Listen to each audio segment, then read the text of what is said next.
Evangelho segundo Lucas, capítulo 12. Ali ainda está o fundo da nossa campanha de oração. Hoje, orar pela igreja perseguida, para que Deus fortaleça e os conforte. Não sei se vocês têm observado, mas como obreiro nós precisamos estar atentos a isso também. Os países do norte da África e os países muçulmanos em torno do mar Mediterrâneo os cristãos estão sofrendo literalmente, estão sendo caçados por um movimento radical muçulmano, E nós temos visto muita morte todos os dias. Se você acompanhar sites, por exemplo, como Portas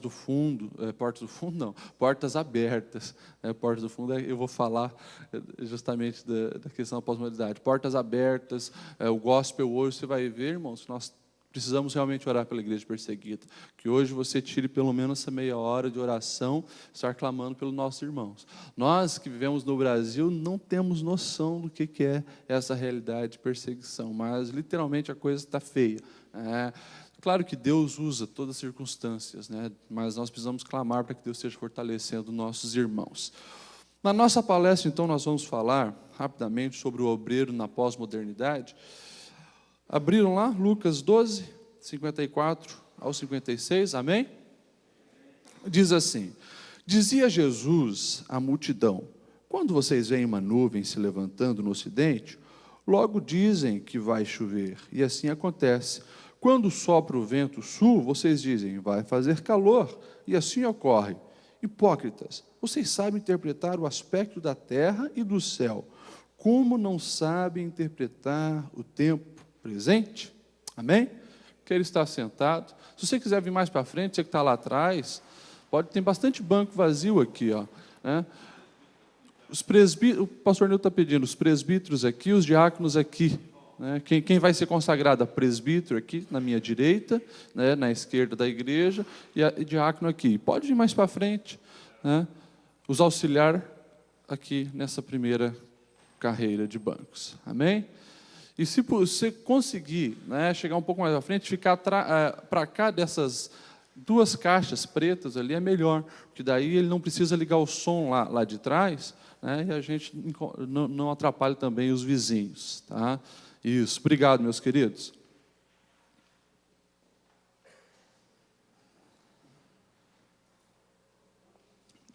Pode passar ali, Cleito, que já é o texto. Nós lemos esse texto em Lucas, e é claro, uma palavra dura de Jesus, falando à multidão. Olha, vocês conseguem interpretar o tempo, o clima, e sabem precisar se vai chover, se não vai chover, mas vocês não estão atentos aos dias, aos acontecimentos, não estão atentos ao que está ocorrendo nos tempos de vocês. E Jesus fala que isso é uma hipocrisia. Nós, como obreiros, e nos preparando cada dia mais para servir melhor o reino de Deus, nós precisamos estar muito atentos aos nossos dias, às mudanças que ocorrem em nosso planeta, em nossa cultura, em nossa cidade, para justamente melhor servir. Quando eu me capacito para entender melhor, discernir os tempos, os dias, os costumes de hoje, eu tenho mais habilidade para servir no reino de Deus. Então é sobre isso que nós vamos estar falando hoje. Pode passar ali. Eu coloquei também o exemplo do apóstolo Paulo. O apóstolo Paulo, com certeza, foi um dos homens mais sábios que pisou nessa terra, um filósofo fantástico, e depois que conheceu a Cristo, ele se tornou assim um cristão altamente relevante. Tanto que hoje nós temos na palavra de Deus ali o registro das cartas que ele escreveu, e boa parte da nossa doutrina cristã volta-se para Paulo. Paulo, quando ele vai escrever aos Romanos, ele sabia que os romanos não tinham sido doutrinados pessoalmente por um apóstolo. E daí, quando nós olhamos a carta aos romanos, nós vemos ali uma explicação minuciosa a respeito do Evangelho, do plano de Deus, né? Justamente porque ele sabia da necessidade lá, e ele precisava fazer um tratado cristocêntrico, cristológico do Evangelho de Cristo, e é o que acontece. Ele sabia que o pessoal de Gálatas estava sofrendo muito com os judaizantes, questão de lei, né, e graça, e ele então escreve justamente para aquilo, conhecendo o contexto, né, você vai ver a carta de Gálatas, é justamente isso. Se você vai ver a carta de Paulo aos Coríntios, né, ele sabia que a igreja estava ali meio que querendo se dividir, né, um querendo ser de Paulo, outro de Apolo, outro de Pedro, e assim por diante.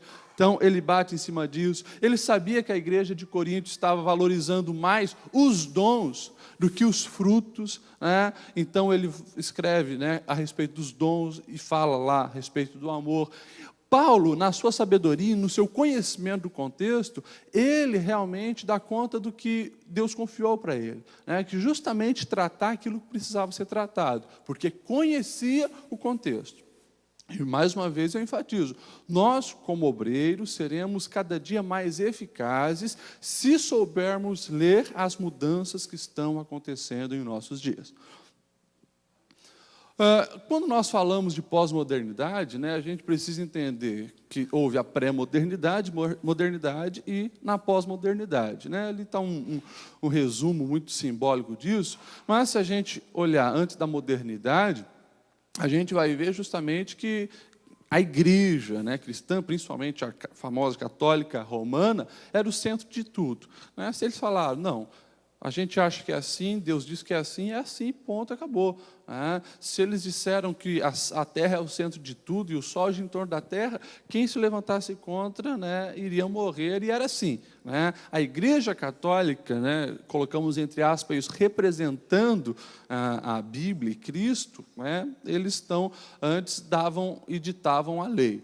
Depois, no tempo da modernidade, nós vemos que a ciência evolui, o homem assume o centro de todas as coisas e tudo gira em torno do que o homem é capaz de fazer, né? Ou seja, a ciência tem aquele boom e eles esperam que a ciência responda a todas as coisas. Mas justamente, né, nesse período da modernidade, com tantos avanços, é que acontece Holocausto, Primeira e Segunda Guerra Mundial, bomba atômica e tantas coisas que tira a confiança das pessoas na modernidade, na ciência, nesse antropocentrismo. E então nós entramos ali na pós-modernidade, que é os dias que nós vivemos hoje, que muitos colocam o marco da pós-modernidade, o início justamente na queda do Muro de Berlim, ali na Alemanha, e a pós-modernidade é justamente isso. O homem, ainda que continua no centro de todas as coisas, né, é o relativismo, né? Ele, na verdade, tem ali muitas ideias, não é mais agora a questão de uma modernidade exata, de uma ciência exata, precisa, é a questão da subjetividade, né? Essa é a palavra. A subjetividade é o centro, então, da pós-modernidade. Pode passar. Vamos ver, então, algumas características dessa pós-modernidade que nós precisamos estar muito atentos para podermos fazer a diferença. Eu coloquei ali, né, era da infoxicação, né? A gente ouviu já bastante coisa a respeito disso, no SEAD, né, o próprio pastor Alain Brizotti falou, mas é importante nós, que estamos preparando para melhor servir a igreja, estarmos atentos a isso, né? A conectividade a um mundo sem fronteiras, ou seja, hoje, nós, através de um celular, né, você pega o celular e o 3G, mesmo no Brasil não funcionando direito, você tem acesso ao mundo todo. As pessoas das nossas igrejas, as pessoas que frequentam nossas igrejas, os nossos membros, eles têm acesso ao mundo todo através da internet. Hoje, é difícil quem não tem um computador em casa. É difícil quem não tem acesso à internet. Quem não tem computador em casa, tem uma lan house pertinho, tem na escola, e o mundo está ali, na frente das pessoas. E as pessoas estão, né, se alimentando com o mundo, fazendo comparações com o mundo, e tudo isso envolve a igreja.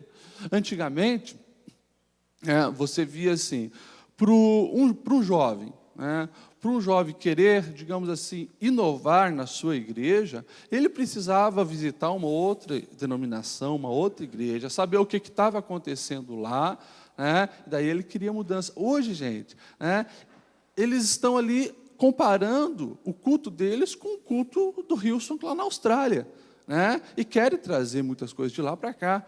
E claro, nós estamos falando de um caso positivo, mas existem muitas outras coisas negativas que estão ali, né? A mídia jogando justamente para dentro da mente das pessoas e na falta de saber discernir o bom do ruim, né? Muitas vezes coisas negativas têm tentado entrar nas nossas igrejas. E a gente, como obreiro, precisa estar atento a isso, né?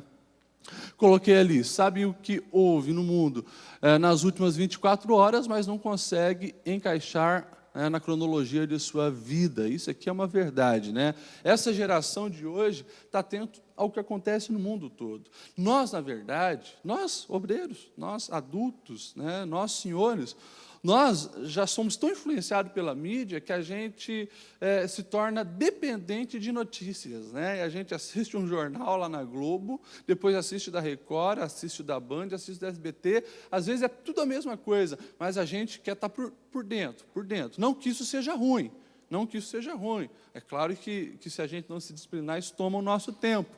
Mas assim, a gente está ligado ao que acontece no mundo todo, né? Através do Facebook, através de tantas outras coisas, estamos ligados. Mas as pessoas hoje, com tanta informação, elas não conseguem discernir as coisas básicas e aplicar um pouco desse conhecimento que elas têm na sua vida, no seu desenvolvimento, no seu crescimento, né, no seu amadurecimento.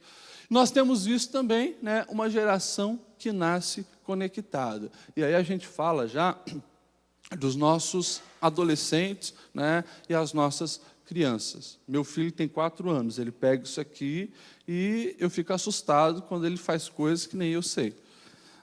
A gente está vendo uma geração que nasce com os 2 pés dentro. Eu, hoje, com 29 anos, nasci com um pé, né, no mundo virtual e outro fora. Os nossos adolescentes, as nossas crianças estão com os 2 pés lá. Isso, como obreiro, né, precisa me despertar, porque eu preciso estar atento aos efeitos que isso causa na vida dos nossos jovens, das pessoas de hoje. Gente, essa questão da conectividade, da era da informação, da era virtual, tem afetado a igreja. Tá? Tem afetado a igreja. Tudo que existe no mundo real, que, digamos, era problemas para um obreiro estar orando, para um problema estar resolvendo, está lá também no mundo virtual. Se você prestar atenção, né, nos dados, por exemplo, os dados de traição virtual, né?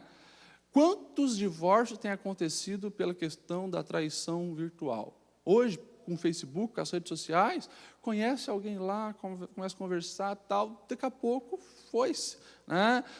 É algo que é muito fácil de acontecer, muito mais do que na realidade. Essa geração de jovens, adolescentes e crianças que estão vindo, que serão e são as nossas ovelhas, eles consideram muito o mundo virtual. Eu que trabalhei 5 anos direto ali com os adolescentes, você via casos onde a reputação do adolescente virtual, para ele, era mais importante que a reputação dele na vida real. Ele estava muito mais preocupado que as pessoas iam pensar dele pelo que ele postava no Facebook do que pela maneira que ele vivia na vida real. E isso tem, né, influenciado diretamente a vida das nossas pessoas, principalmente adolescentes, jovens e crianças. Antes, se você pegasse um problema, e, por exemplo, o problema da bulimia ou anorexia, uma menina que desejasse ser anoréxica, não, eu quero ficar magrinha, porque eu acho que o bonito é isso. Ela, a partir do momento que começasse a ficar muito magra, ela já ia ter ali, dos seus pais, dos seus tios, das pessoas que o cercavam, uma confrontação. Espera aí, não é assim, para com isso, onde você quer chegar e tal. E era muito mais fácil de ser tratado. Hoje, uma menina que deseja fazer esse caminho, seguir a anorexia, ela tem ali 5 pessoas no mundo real dizendo para ela não fazer, mas ela tem 3.000 pessoas no mundo virtual dizendo, é isso aí, você está cada dia mais bonita, continua postando foto, segue esse caminho, que esse é o certo. Então, o mundo virtual, gente, influencia muito as vidas dos nossos irmãos hoje. E a gente precisa estar atento a isso, levar a sério isso, né? São dados que não saem na mídia, mas eu, como estudo psicologia, uma coisa que nós temos visto também é justamente o diabo, sem disfarçar, levando pessoas ao suicídio.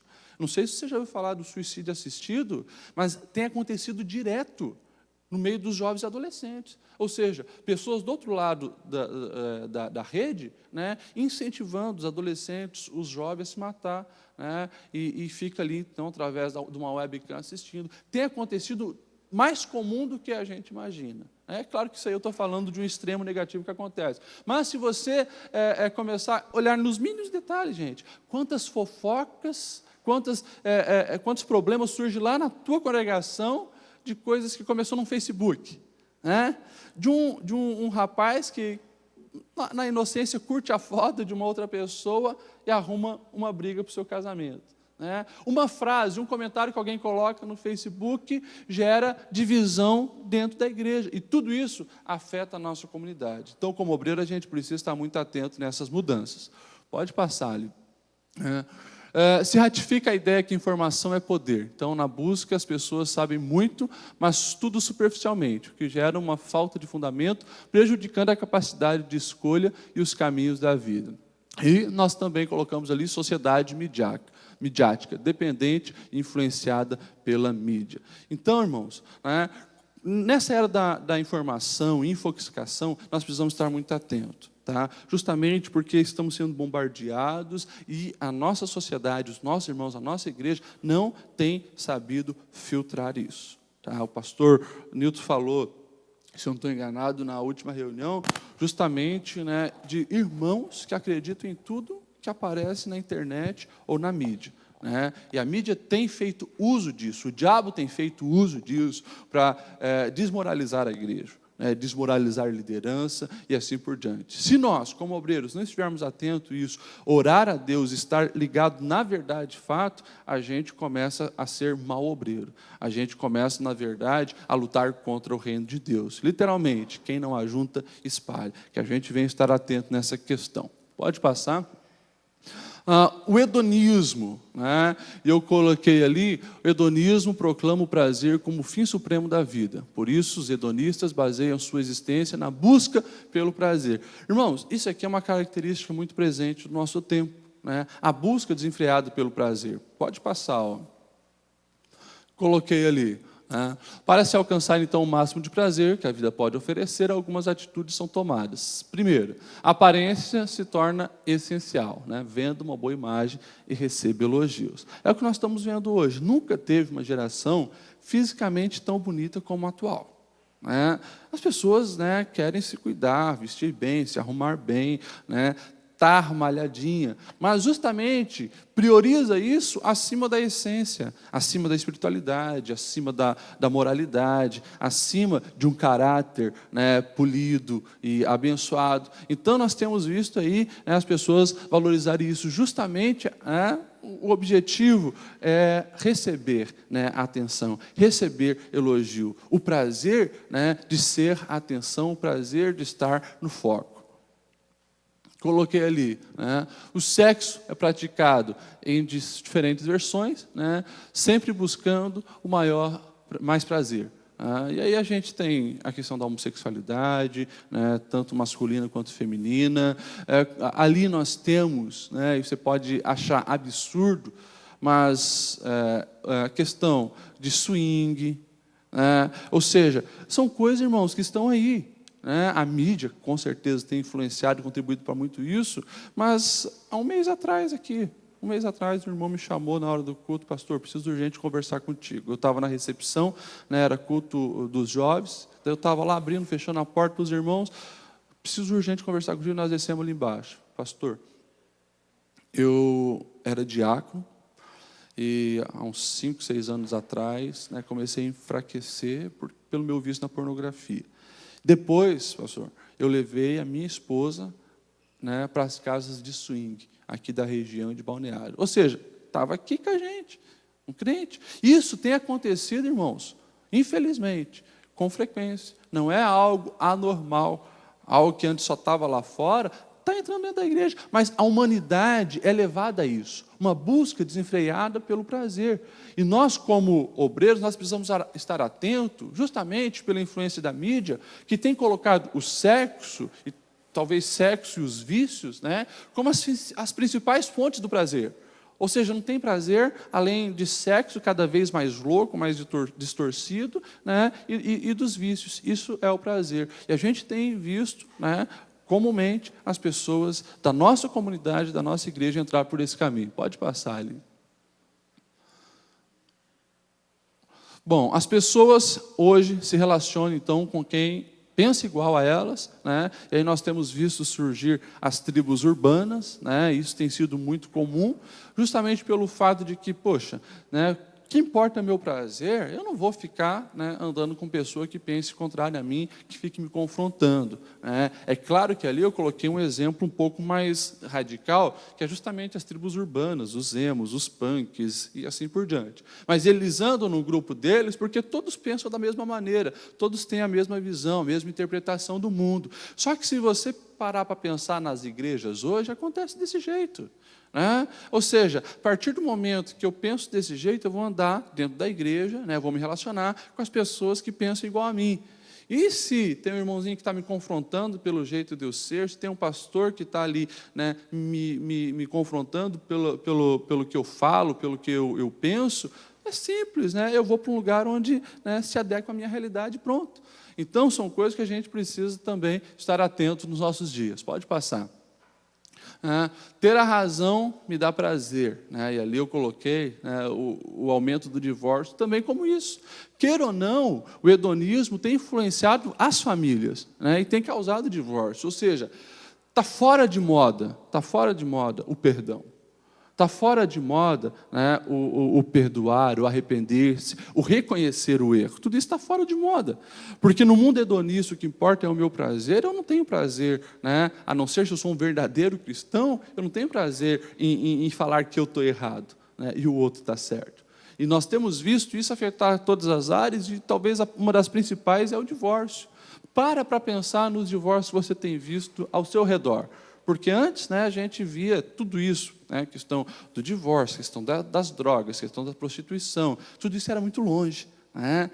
Eu ouvi dizer que lá numa congregação aconteceu isso, eu ouvi dizer que o vizinho lá, né, o parente do vizinho aconteceu isso. Daí vai se aproximando, daqui a pouco é no teu bairro, na tua congregação, no vizinho, daqui a pouco é dentro da tua casa, né, que essas coisas estão acontecendo. Mas se você fizer uma leitura um pouco mais, né, profunda, você vai ver que o hedonismo está muito presente nisso, porque todo mundo quer estar certo, o casal quer sempre estar certo, ninguém, né, se arrepende de mais nada, e tem gerado aí esse aumento do divórcio. E, gente, no Brasil,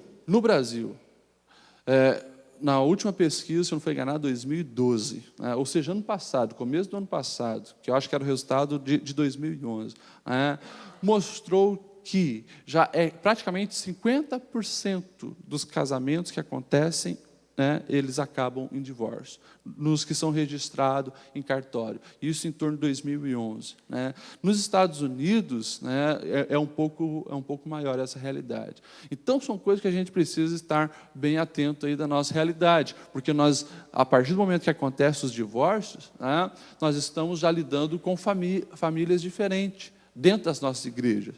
Não é mais, né, aquela família, né, universal, aquela família que era o papai e a mamãe, né, que tinha os filhinhos. Hoje nós temos aí, né, o padrasto, a madrasta, ou quando não é a mãe, a avó e a filha, né, nós temos aqui na sede casos assim, né, casas que não tem mais homem, né, porque a avó se divorciou, criou a filha, e a filha casou, mas também se divorciou e mora agora com a netinha, 3 mulheres na casa.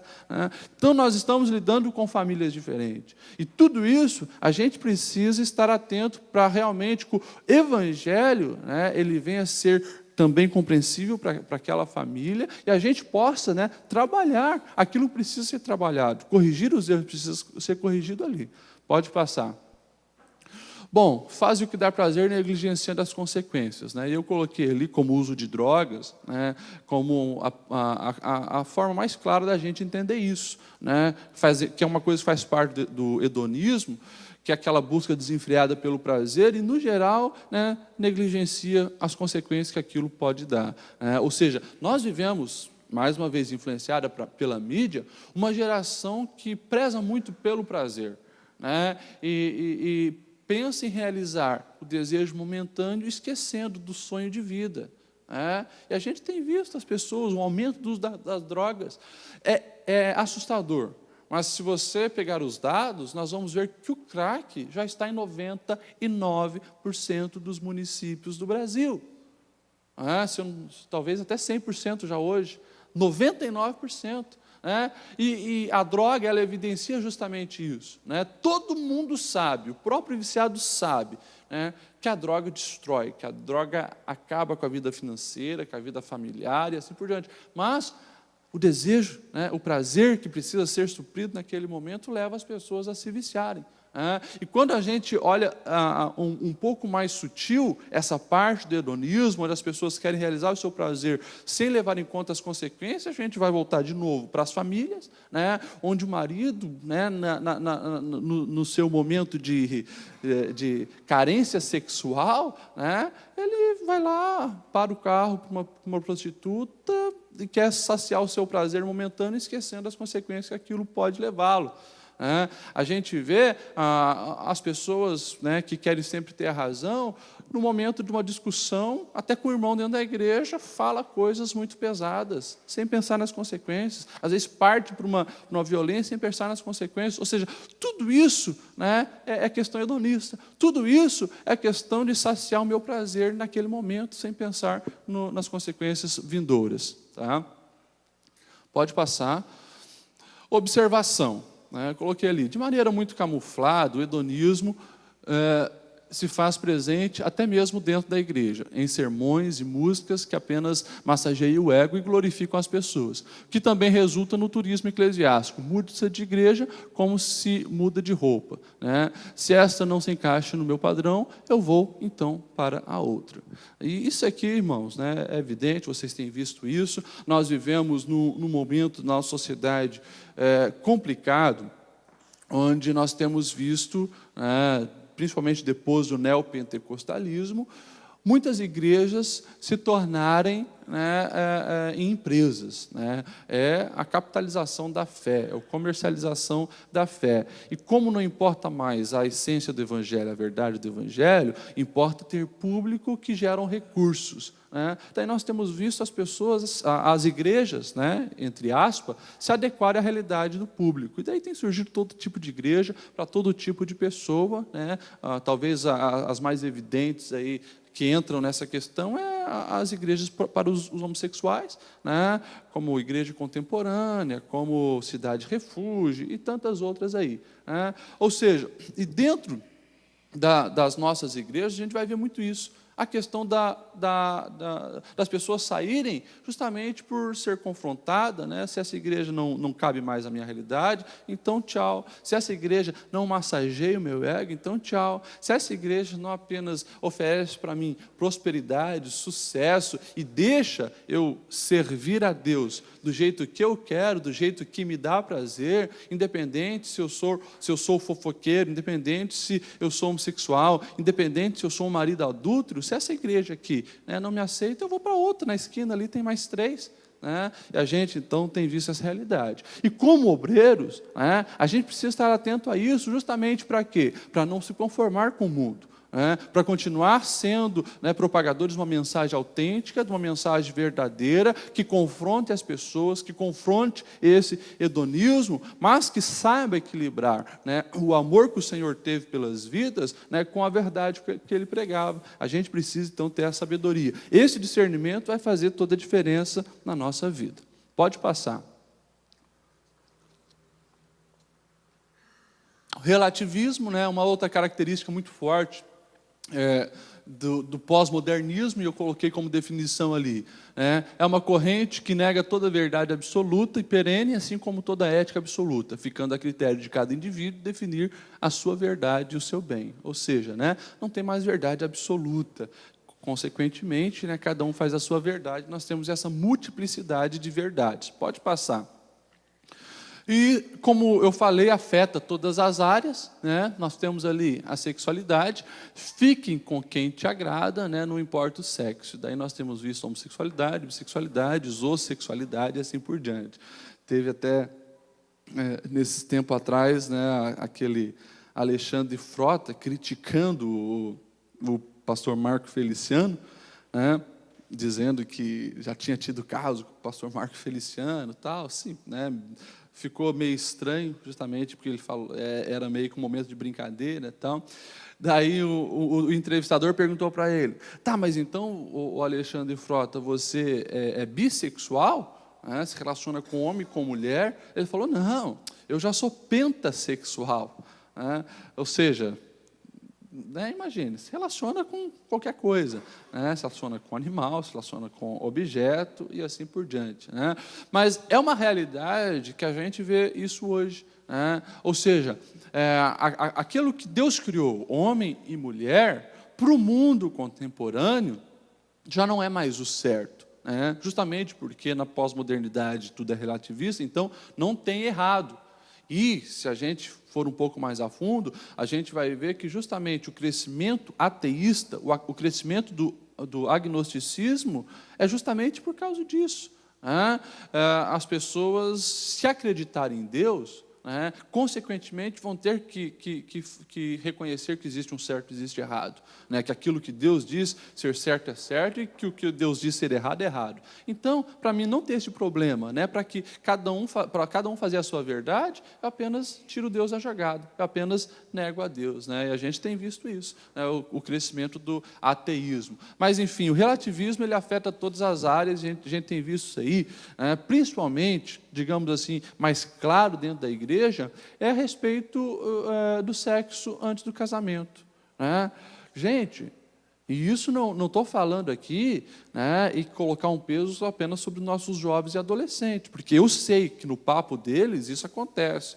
Né? Quantas conversas com os adolescentes, eles falavam: mas pastor, aonde está o versículo na Bíblia que diz que sexo antes do casamento é errado? Se você ama, né, como o senhor tem ensinado que sexo é uma expressão de amor, se eu amo a pessoa, por que eu não posso praticar? A gente tem visto que o grande problema e o dilema dos nossos jovens, né, que tem afastado eles de Deus, está principalmente na área sexual.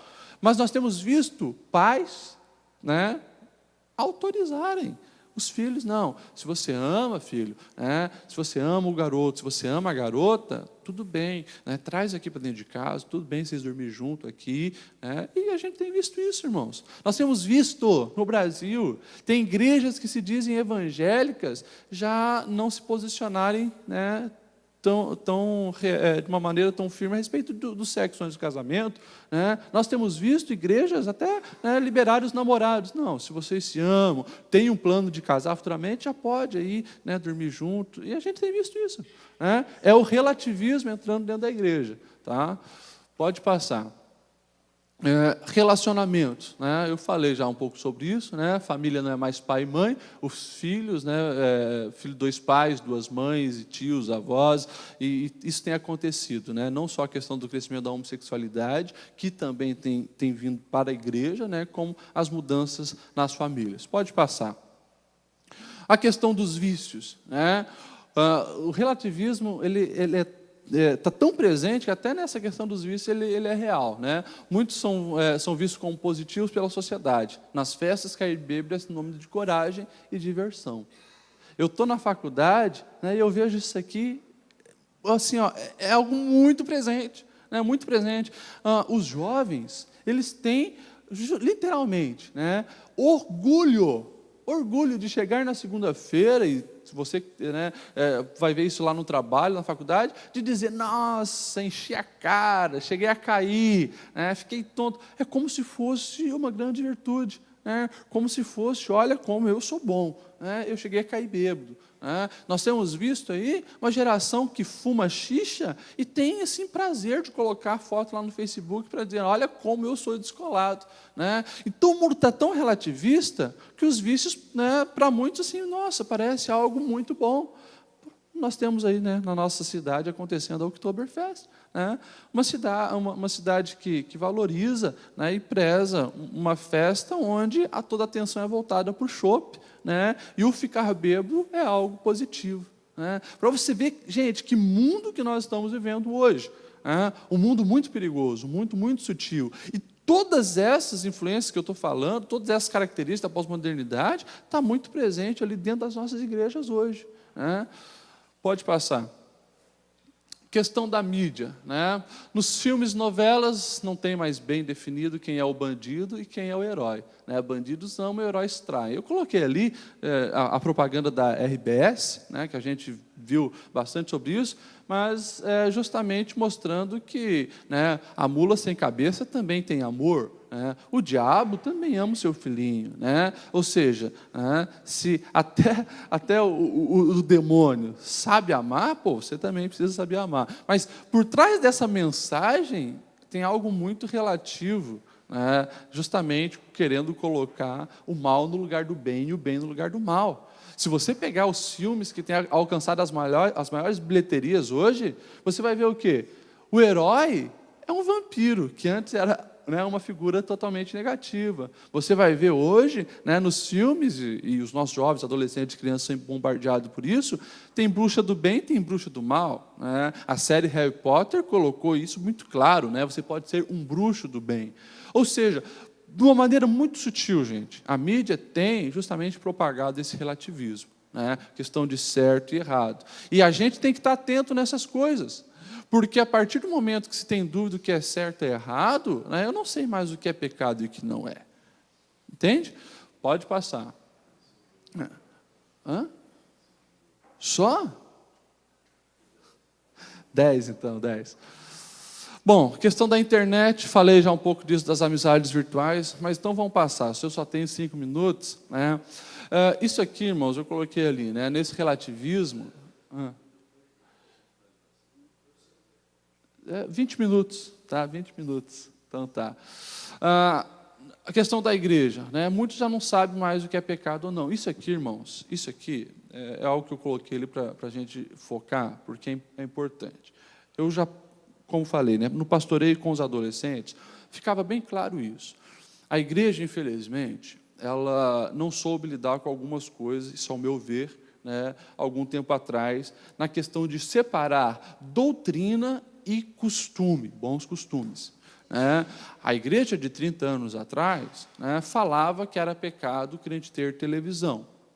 Mas o tempo foi passando e hoje as próprias igrejas têm um programa na televisão, incentiva os seus membros a assistirem. Daí falou, não é bem assim. Antes falava que era pecado, hoje não. Você imagina alguém que cresce na igreja, o tempo todo ouvindo, televisão é pecado, assistir televisão é pecado, assistir televisão é pecado, assistir televisão é pecado. Daí passa o tempo, daqui a pouco, a própria igreja tem um programa de televisão. Dá um nó, quando não é explicado, é certo isso. A mesma coisa é a questão de cortar ponta de cabelo. Muito tempo atrás falava, não, é pecado cortar ponta de cabelo, é pecado cortar ponta de cabelo. O tempo vai passando, não é bem assim, isso é um costume. Mas gera um nó justamente por isso. Nós, no mundo relativista, parece que a igreja também está entrando no relativismo.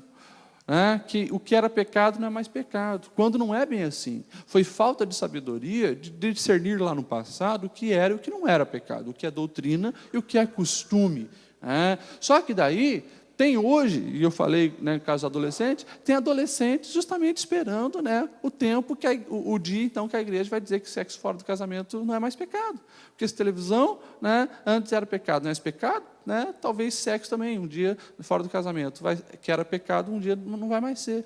Por isso a gente precisa sempre prisar pela verdade. No mundo relativista, como nós vivemos, irmãos, nós precisamos ter conhecimento bíblico, nós precisamos ter um discernimento muito claro sobre o que é doutrina, o que é verdade absoluta, e o que é doutrina era no tempo de Cristo, é hoje e vai ser daqui 100 mil anos.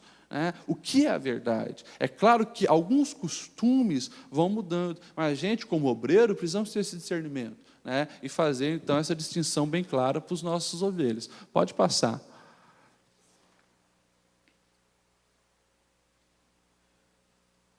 Bom, não tem muito como falar sobre isso, mas não sei se vocês reconhecem essas figuras, Baby do Brasil, Bianca Soares, Monique Evans, Marina Silva, Neymar, Chimbinha, e Calypso ali, Joelma, do grupo Calypso. Gente, eles têm todos um ponto em comum, tá? Todos eles têm um ponto comum, inclusive Bianca Soares, aquela de amarelo ali, que é uma atriz pornô e transexual. O ponto em comum entre eles é que todos são evangélicos. O ponto em comum entre eles, todos são evangélicos. Essa é a realidade das igrejas hoje. Mas é como eu falei, no relativismo, cada um tem a sua verdade, e as igrejas também, muitas pseudo-igrejas, eu digo, abriram para isso, ou seja, venha para cá, nós aceitamos a sua realidade, você não precisa mudar de vida, seja quem você é, e é bem-vindo e assim por diante. Então, nós temos visto esse surgimento de igrejas para todo o público. Pode passar. Bom, não vai ter muito como falar sobre isso, mas é uma característica muito forte, a questão do materialismo. Tá? O materialismo, que o ter é mais importante que o ser, e o discurso é você é o que você tem, e nós temos visto isso muito intenso nos nossos dias hoje, uma corrida desenfreada pelo dinheiro, Consequentemente, como o dinheiro vem pelo trabalho, o ativismo se faz presente na vida da maioria da sociedade hoje. Nós vivemos um tempo onde a preguiça está fora de moda. A preguiça está fora de moda. Pelo contrário, ver alguém deitado numa rede descansando, o cara é taxado de preguiçoso, e você evita, até colocar uma foto no Facebook de você lá relaxado no sofá, porque vão pensar que você é preguiçoso, porque a preguiça está fora de moda. Justamente porque nesse mundo materialista, todo mundo precisa trabalhar. E a realidade das nossas igrejas, dos nossos irmãos hoje, é que todo mundo faz hora extra. Todos os dias, não é mais algo assim, que acontecia uma vez por semana, uma vez por mês. Todo dia se faz hora extra. Consequentemente, nós temos visto daí o abandono do quê? Dos princípios lá na família como um culto doméstico. Não acontece mais, porque está todo mundo muito ocupado. Está todo mundo correndo atrás do materialismo. Essa é a realidade das pessoas hoje. Pode passar. Bom, isso não tem nem como entrar muito, mas daí surge uma indústria para suprir o ativismo. A gente aí tem o fast food, que é a alteração do nosso biológico. A gente vive comendo porcaria, cheia de sódio, e estamos aí gordinhos. É uma realidade hoje. Nós temos a questão do cartão de crédito para facilitar a compra e venda, mas o que resulta na nossa realidade é que a maioria dos irmãos da nossa igreja estão endividados por causa de um cartão de crédito. Essa é a realidade, e assim por diante. Pode passar. Uma outra questão foi as mulheres entrando no mercado de trabalho. Aqui, depois eu vou falar um pouco mais sobre isso, mas nesse primeiro momento, as mulheres entrando no mercado de trabalho para ajudar o marido nas despesas de casa, aumentar as finanças, aumentar a renda. Nós tivemos uma outra consequência, pode passar, que é justamente a terceirização da educação. E aqui está um grande problema, essa geração que está vindo. Pai e mãe trabalhando, enquanto é criança, está na creche. Na adolescência, nós temos visto muito isso hoje, o adolescente fica meio período na escola, mas o resto do dia ele é educado pela televisão, pelos amigos ou pela internet. Tá? E ali tem uma foto que evidencia muito isso. Isso vai gerar grandes consequências lá na frente. E, sem falar, nas criancinhas. Nós temos visto, justamente, eu estava conversando com uma das professoras de uma creche aqui perto da nossa região, aqui no Vitor Conde, e ela disse: pastor, eu fico assustado com os pais. Porque uma mãe chega para mim, trazendo sua criancinha de 1 ano e meio, né, que vai ficar das 7h30 da manhã até as 6 da tarde, ela diz assim para mim: olha, deixa ela bastante tempo acordada, deixa ela gastar bastante energia, para que quando chega em casa, ela já durma. Ou seja, a mãe deixa o dia inteiro a criança lá na creche e quando chega em casa, que a criança esteja dormindo para ela poder descansar um pouco. Né? Mas e o relacionamento entre mãe e filha? Né? E a dia de que precisa estar acontecendo já desde a primeira infância? Então, irmãos, tudo isso vai afetar lá na frente as pessoas que estarão sentando no nosso banco e que a gente vai estar pastoreando. E a gente precisa estar atento a isso. Pode passar. Bom, o resultado disso é uma geração com grande segurança, né, e a respeito da vida e seus valores. Como ter é extremamente importante, daí surge aí o mercado, né, do consumismo, né, e o shopping center vira as novas igrejas, nós temos aí o consumismo como uma nova religião. Não tem que comentar nesse assunto, pode passar. Não vai ter como também falar sobre o permissivismo, pode passar. Tá? Eu coloquei aí alguns fatos positivos, né? Claro que a gente precisa dar uma ênfase no ponto de vista que a pós-modernidade trouxe e que a gente tem que fazer uso disso e aproveitar. Pode passar. Né? É justamente a questão da valorização da mulher. Falei da mulher no mercado de trabalho, eu coloquei, né, os altos cargos que as mulheres têm chego, né, na nossa sociedade, a presidente ele representando isso, mas nós precisamos hoje, né, começar, principalmente como obreiros, né, a também valorizar mais as mulheres, as irmãs da nossa igreja. Na verdade, se você parar para olhar a sua igreja, dá um dia uma observada. A maioria das nossas congregações tem mais mulheres do que homens. A maioria. É algo assim que nós temos visto cada dia mais. E elas desempenhando um papel significativo nas nossas igrejas. Elas sendo responsáveis pelos adolescentes, pelas crianças, às vezes pelo grupo de jovens, né, e assim por diante. Então, a gente precisa aproveitar essa mudança que veio junto com o pós-modernismo e incentivar, orar, abençoar as irmãs, para que elas também venham fazer um trabalho excelente. E, aos poucos, né, eu acho que não vai ter como a gente fugir disso. Nós vamos estar também aqui numa reunião dessa, consagrando irmãs. Né? Não sei se a gente está muito longe disso, mas é a verdade. É a verdade, porque as mulheres elas têm ocupado um papel importante. E nós temos visto, né, que é algo muito sutil, as mulheres estão avançando, e nós temos visto ali, né, muitos homens recuando. Eu espero que aqui não, mas na sociedade hoje, meus irmãos, nós temos visto os homens acuando, os homens ficando comigo. Né? Tem um professor que ele diz, é a bananização dos homens, os homens se tornando banana. Né? Mas é a verdade. As mulheres estão vindo, os homens estão acuando, você vê isso dentro de casa. O pai, que era um pouco mais duro, já tanto faz, e a mãe, que às vezes tem que tomar as rédeas ali, e a gente tem visto isso na nossa cultura. Tá? É claro que a gente não pode se bananizar, se tornar banana, mas a gente tem que também valorizar as mulheres. Pode passar. Uma coisa importante, né, o aumento da expectativa de vida, né, e se você for ver esse gráfico ali, que mostra justamente, né, a questão da maioridade, acima de 60 anos, da terceira idade. Né? Antes, eles eram bem pouquinhos, né, e foi aumentando. Hoje, né, no mundo, eles já são quase tanto quanto os jovens. Países como a Europa já estão, né, em crise justamente porque, né, não tem jovens para trabalhar, né, para alimentar o país, né, na questão de sustentar os idosos. Né? E no Brasil nós temos visto isso. Eu coloquei como fato positivo, por quê? Porque dentro das nossas igrejas, das nossas congregações, nós precisamos ser obreiros que valorizam os idosos e que planeja atividades para os grupos da terceira idade, dentro das nossas comunidades. Gente, aí fora, o mundo tem despertado para isso.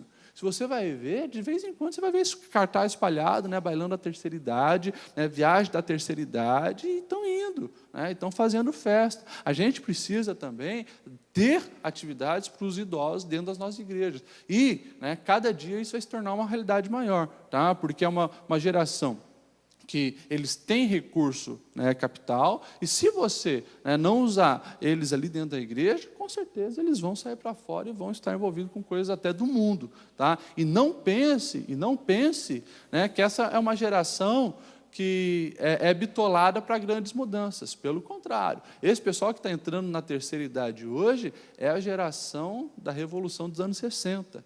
né? É a geração dos beatniks e dos hippies. Ou seja, por mais que não estavam nos Estados Unidos, eles são e foram altamente influenciados por isso. Aí a gente começa a entender por que, né, a questão da AIDS. A questão da AIDS está alastrando grandemente na terceira idade. Né? Porque é aquela geração que, né, não tinha muito seus valores cristãos, seus princípios cristãos. E nós vemos aí o próprio Estado brasileiro, né, fazendo campanha para a prevenção da AIDS, aonde? Na terceira idade, porque eles estão realmente, literalmente, soltando a franga aí, gente. Né? Mas são mudanças que estão acontecendo e a gente precisa estar atento a isso, e valorizar e cuidar da terceira idade que está na nossa igreja. Tá? A questão da educação, né? Aqui tem o índice do analfabetismo, né? E aqui é nos últimos 10 anos, né? Claro que não é de 2013, é 2012. Né? Ali você vai ver o gráfico, gente, né? Nós já estamos em torno de 9% apenas de analfabetos no Brasil. Ou seja, como obreiro, eu preciso entender, né, que o público que vai estar ouvindo as minhas pregações não é um público analfabeto. Não são pessoas assim sem conhecimento. Hoje, né, não é mais apenas os ricos que estão na universidade. Né? Hoje está todo mundo estudando, todo mundo buscando aperfeiçoamento, né? Todo mundo crescendo educacionalmente. E nós, como obreiros, precisamos também crescer, amadurecer, buscar conhecimento, não apenas para as nossas pregações, né? Mas principalmente para o nosso pastoreio, para o nosso bate-papo com os irmãos, com os jovens, com a sociedade que está ali na nossa igreja. Pode passar? E a questão da economia, né? É uma mudança que afeta muito as igrejas hoje, porque hoje, né, as pessoas estão ganhando mais dinheiro, tem aumentado a qualidade de vida. Antigamente, uma igreja não precisava se preocupar com estacionamento. Hoje, se não se preocupa, o irmão chega na frente da igreja, não tem lugar para estacionar, vai embora para casa ou vai para uma outra igreja. Né? Porque todo mundo tem carro, todo mundo se veste bem, todo mundo tem tecnologia, todo mundo está ali, né, crescendo financeiramente. Consequentemente, né, a gente precisa estar atento naquilo que eu falei, a questão das dívidas, porque quanto mais eu tenho, mais eu vou querer, né, gastar, investir, comprar, adquirir, e isso tem afetado diretamente as nossas igrejas. A gente tem que fazer uso também desse crescimento, né, financeiro, para mostrar também o crescimento do reino de Deus precisa ser feito através dos meus dízimos, das minhas ofertas e assim por diante. Né. Depois nós temos ali, né, para finalizar então, já estou acabando, né, a questão da facilidade da comunicação, e a igreja precisa fazer uso disso, né, desse aumento da tecnologia, que como eu falei lá no começo, tem o seu lado negativo? Tem. Traz muita coisa ruim para dentro das famílias, para dentro das pessoas? Traz. Mas eu preciso entender que eu posso usar isso para o bem. Né? Hoje, gente, é muito fácil eu, como obreiro, né, abençoar a vida de alguém com o torpedo que eu mando. Na verdade, eu posso salvar um casamento, eu posso salvar uma pessoa de cometer o suicídio ou fazer uma outra besteira com uma mensagem que eu mando pelo celular, com um recado que eu deixo no Facebook. Nós, como obreiros, precisamos ser obreiros também nessa era virtual. Nós precisamos usar nossas redes sociais para glorificar o nome de Deus, para propagar o Evangelho. Ou seja, nós, como igreja, precisamos, né, fazer a diferença também nesse mundo virtual. Ok. Finalizo com essa frase, meus irmãos, né? Os líderes que sabem ler o mundo são os que realmente podem mudar a história. É uma frase anônima, né? Mas eu finalizo dizendo, meus irmãos, né? Foi de uma maneira bem rápida aqui, corrida, mas nós precisamos estar atentos às mudanças que estão acontecendo na nossa sociedade, né? Ao nosso redor. E se eu quero ser um obreiro eficaz, se eu quero ser um obreiro aprovado por Deus, que realmente venha impactar a minha geração, eu preciso fazer essa leitura, estar apto, né, para ser um representante do Evangelho nessa cultura de hoje. Amém? Vamos ficar em pé e fazer uma oração? Deus, nós te louvamos, Senhor, e te agradecemos pelo privilégio de sermos servos teus na pós-modernidade. Senhor, estamos em 2013 e nós sabemos que tu conta conosco para que venhamos ser relevantes em nossos dias, Senhor. Nos dá sabedoria, nos dê discernimento, Senhor, para que nós venhamos fazer uma leitura eficaz desses tempos, dessas mudanças que têm afetado a família, a cultura, a igreja, e que nós venhamos realmente, Senhor, fazer a diferença, não nos conformando, Senhor, mas transformando o mundo pela renovação que Tu, Senhor, faz em nossa mente e em nosso coração. Abençoa os Teus filhos, Deus, continue realmente prosperando, que cada um venha a ser um obreiro relevante para os seus dias. É o que pedimos em nome de Jesus. Amém e amém.